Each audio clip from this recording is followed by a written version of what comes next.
Info world کے سامعین السلام علیکم۔ کہتے ہیں کہ رزق عورت کے نصیب سے ملتا ہے۔ مشرقی معاشرے میں رزق کمانے کا سہارا بوجھ مرد پر ہوتا ہے۔ اگر مرد کماؤ ہے تو رزق کما لے گا، اور اگر نکھٹو ہے تو شاید اپنا خرچہ بھی نہ اٹھا پائے۔ تو پھر ایسے میں عورت کے نصیب کا رزق سے کیا تعلق؟ اس فلسفے پر غور کرنے کے بعد جو میری سمجھ میں آیا وہ آپ کے ساتھ شیئر کر رہا ہوں۔ کمانے کی ذمہ داری بے شک مرد کی ہے، لیکن اسے رزق کمانے کے قابل بنانے والا پرسکون ماحول مہیا کرنا خاتون خانہ کی ذمہ داری ہے۔ جس گھر کی عورت ناشکری، بد زبان اور جھگڑالو ہوگی، اس گھر سے رزق روٹ جاتا ہے۔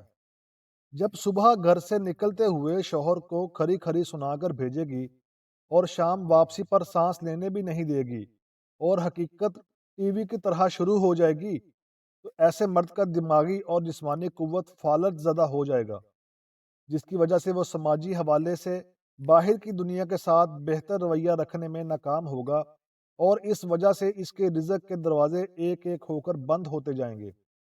اگر خواتین اپنے گھر میں مستقل خیر و برکت دیکھنے کی خواہاں ہیں تو انہیں صرف 4 باتوں پر عمل کرنا پڑے گا۔ نمبر 1، شوہر کو گھر سے خوشگوار ماحول میں روانہ کریں۔ نمبر 2، شوہر کو گھر داخل ہوتے ہوئے اسی ماحول میں خوش آمدید کہیں جس میں ودا کیا تھا۔ نمبر 3، جتنی بھی بڑی پریشانی والی بات ہو اس وقت تک نہ بتائیں جب تک وہ فریش نہ ہو جائے۔ نمبر 4، شوہر سے جسمانی تعلق قائم کرنے کو مشقت نہ سمجھیں، بلکہ اس کے لیے خود کو ایسا آراستہ کریں کہ وہ آپ کی طرف ایسے متوجہ ہو جیسے ہم شدید بھوک میں اپنے پسندیدہ کھانے کی طرف جھپٹتے ہیں۔ اس سے آپ کا باہمی تعلق انتہائی خوشگوار اور مضبوط ہوگا، اور سب سے بڑی بات کہ شوہر کے کردار کی حفاظت ہوگی۔